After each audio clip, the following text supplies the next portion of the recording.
How's everybody doing tonight? Fuck yeah! You're all really excited though, because the end of the year's coming up, right? You excited for that? But I know some of you have realized that you have really fucked up this year. It is too late. Do not try to fix anything. Do not go back to the dorm and cram. Do not become an expert statistician. You're failing Psych 101. If I get a 94 on the test, I'll squeak out a C-. Fuck that. 2025, I got your resolution for you right now. Get into the trades. HVAC, electrician, plumber. Subscribe to Mike Rowe's podcast. He'll help you out. Do you guys know who Mike Rowe is? Dirty Jobs. He's a former opera singer turned blue-collar voyeur and possible scat fetishist, as evidenced by the footage. But Mike got pretty political, right? We just had a great election season. Everybody enjoy that? Yeah. All right, we're going to do a little, let's spice it up. We'll do a little crowd work right now. We're going to start over here. Who did you vote for? Well, you don't like crowd work now? All right, fuck that. I'm not allowed within 100 feet of a polling place. I'm a registered voter offender. But it was a crazy election season. Does anybody else feel the veil of the Matrix start to slip during election season? Do you guys know what the Matrix is? The first one, the pre-op one. Not the three after that, something missing from it. Can't put my finger on it. And yeah, the Matrix slipped. Trump was out here dodging snipers in bullet time. Kamala rambles like the Oracle, speaking to Neo in riddles. We exist in the context of all in which you live and what came before you. You see the Matrix fade away the most when you start looking at local politician names. Like they sound like they're supervillains from young adult fantasy novels. I don't know if you guys paid attention this year, but there were a few good ones in Cedar City. 3 that I noticed. First one was Rex Ship. We can trust him to keep us afloat. Okay. Second one was Phil Lyman. He was a write-in, couldn't get on the ballot for some reason, Lyman. And finally, James Jim Johnson. Not so reality shattering, but fucking pick one. We're picking, you represent the electorate, make a decision. You don't get all the authority of James with the casual friendliness of Jim. Make a decision, pussy. Politicians actually tell the story of history though, right? Like famous statesmen hired people to historically document them. But the worst part of being historically documented has to be when they dig up your shitpost with the boys and all of a sudden you're gay. No, wait. Guys, I know you have some DMs out here. You're just trying to give your bro a confidence boost. You look so good in that suit, dude. I want to spit on that thing. Hawk Tua. She shouldn't have left you, dude. You got that BDE. I want to choke on it. It's crazy. And some of these guys, I don't think they're pickups for the team, you know? Do you really want Hitler to be LGBTQ+? Is that a win? Is that a get? And then, like, Abraham Lincoln, slam dunk, right? But you know who didn't like Lincoln? The guys in the white mask. And you know when there's a bunch of guys in white masks at a party, there's some Diddy shit going on. It's a freak off. So that, I don't know if you want to represent that, you know? Speaking of masks, we just had Halloween. Everybody enjoy that? Anybody dress up? You dressed up? What'd you dress up as? Sally Slater. I am too old for that shit. I don't know what the fuck that is! You're ruining me! But Halloween costumes have gotten a little weird. Like, I walked into Walmart before Halloween and I saw an Eevee costume for a young girl. I would never let my daughter dress as Eevee because I've been on Twitter. Did you guys see the Poke Leaks? You know the Pokemon are? The Poke Leaks? The people who made the Pokemon want to fuck the Pokemon. So what hope do the rest of us have? I know what they're thinking about when they look at my daughter dressed as Eevee. Oh, any of the evolutions, anything I want. Fuck that. Why can't you dress up like a witch or the living dead, you know, some family-friendly hellspawn? Let's take it back to traditional values, guys. That's what I think. Thanks, I am Jesus. Yeah, good. So Halloween, we got through that shit. We're kind of like the election, Halloween. Now we got Thanksgiving and Christmas. We're halfway through to the end of 2024. And Thanksgiving, of course, when we all get around our family's dinner table in national observance of obesity, where we all take a look to our left at Uncle Joe and think to ourselves, how much is this motherfucker gonna pile down tonight? There ain't gonna be no leftovers. When he left, it was over.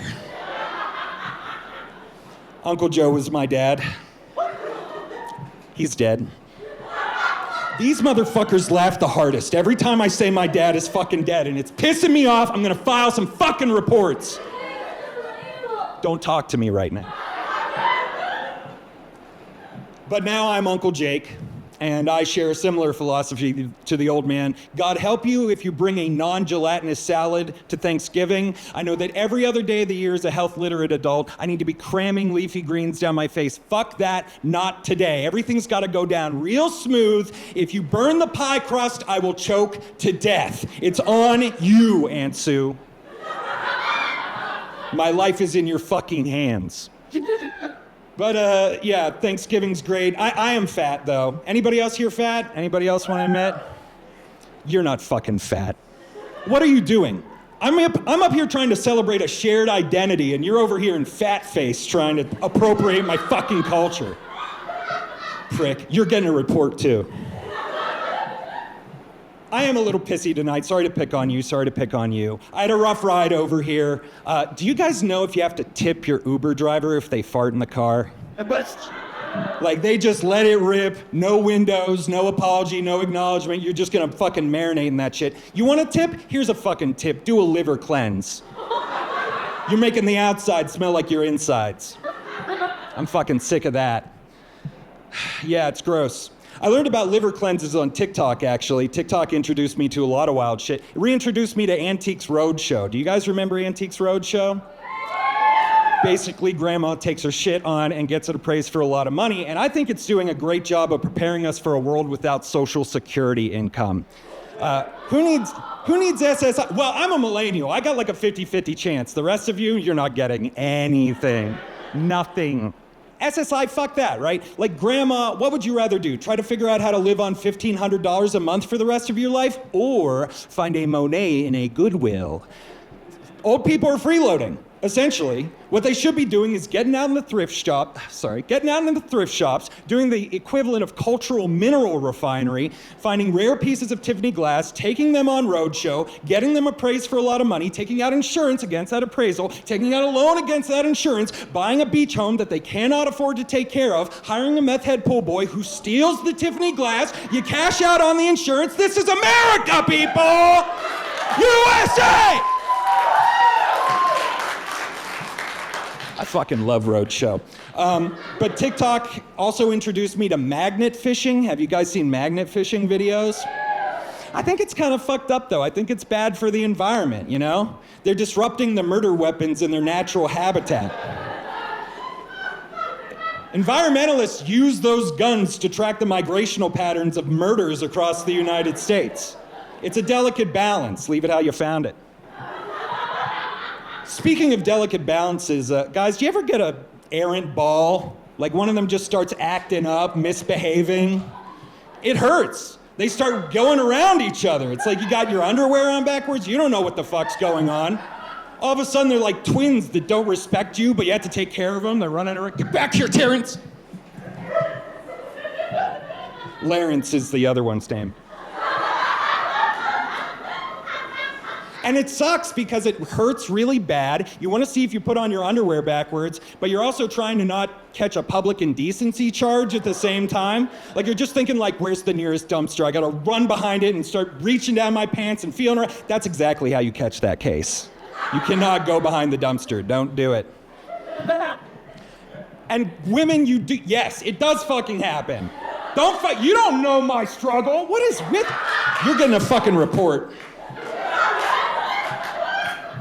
Women, you don't have the same problem. If you adjust your breast in public, nobody cares. Nobody's complaining, all right? You could be in full, deep adjustment, catch the attention of a 5th grade boy. The mother would run up and apologize. Oh my God, I'm so sorry. He's such a little pervert. What is wrong with you? We're gonna tell your fucking psychiatrist about this. I'm checking your browser history tonight. Sorry. You don't want to see what's up here. God checks your browser history too, by the way. Jesus does. And Jesus, he's omnipotent. I didn't know I'd have to dress up for every single fucking show, by the way. You didn't tell me that when I joined. It's not happening again.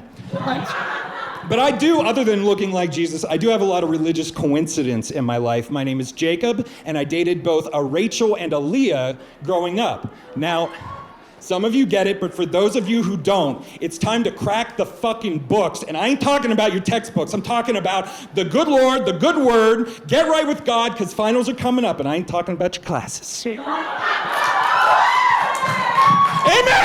The sermon is almost over, but Rachel and Leah, they were different. It was kind of like a heaven-hell situation. Leah was a goth, and Rachel was the pastor's daughter.